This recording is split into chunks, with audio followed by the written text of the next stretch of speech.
Kanpur test শুরুর আগের দিন আজ হঠাৎ করেই বাংলাদেশ দলের প্রতিনিধি হয়ে সংবাদ সম্মেলনে এলেন সাকিব আল হাসান। এসেই জানিয়ে দিলেন অবসর নিয়ে নিজের ভাবনার কথা। গত টি-20 বিশ্বকাপে এই সংস্করণে নিজের শেষ ম্যাচ খেলে ফেলেছেন বলে জানালেন এই বাঁহাতি অলরাউন্ডার। ঘরের মাঠে দক্ষিণ আফ্রিকার বিপক্ষে টেস্ট খেলে লাল বলের ক্রিকেট থেকে বিদায় নেবেন তিনি।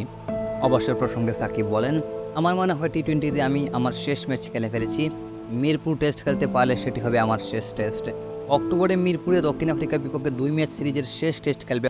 2006 সালে জিম্বাবুয়ের বিপক্ষে ওয়ানডে দিয়ে আন্তর্জাতিক ক্রিকেটে পথ চলা শুরু হয় সাকিবের। ওই বছরই একই দলের বিপক্ষে সীমিত ওভারের অন্য সংস্করণ টি-20তেও অভিষেক হয় তার। পরের বছর ভারতের বিপক্ষে চট্টগ্রাম টেস্ট দিয়ে চক্রপূরণ হয় বাংলাদেশি অলরাউন্ডারের। সেই শুরু, এরপর বাংলাদেশ ক্রিকেটের অবিচ্ছেদ্য অংশ হয়ে যান তিনি। দীর্ঘ 18 বছরের ক্যারিয়ারে 70 টেস্টে 5 সেঞ্চুরি ও 31 ফিফটিতে 4,600 রান করেছেন এই বাঁহাতি অলরাউন্ডার। অন্যদিকে বল হাতে 242 উইকেট নেন সাকিব। ঘরের মাঠে দক্ষিণ আফ্রিকার বিপক্ষে সিরিজ শেষে যেহেতু দীর্ঘ সংস্করণের ক্রিকেট ছাড়বেন, সেহেতু তার রান ও উইকেট সংখ্যা আরও বাড়বে তা না বললেও চলে। তবে 129 ম্যাচেই থেমে গেছে তার টি-20 ক্রিকেটে।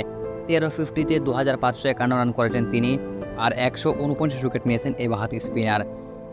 আগামী চ্যাম্পিয়ন্স ট্রফি পর্যন্ত হয়তো ওয়ানডে সংস্করণে পাওয়া যাবে তাকে।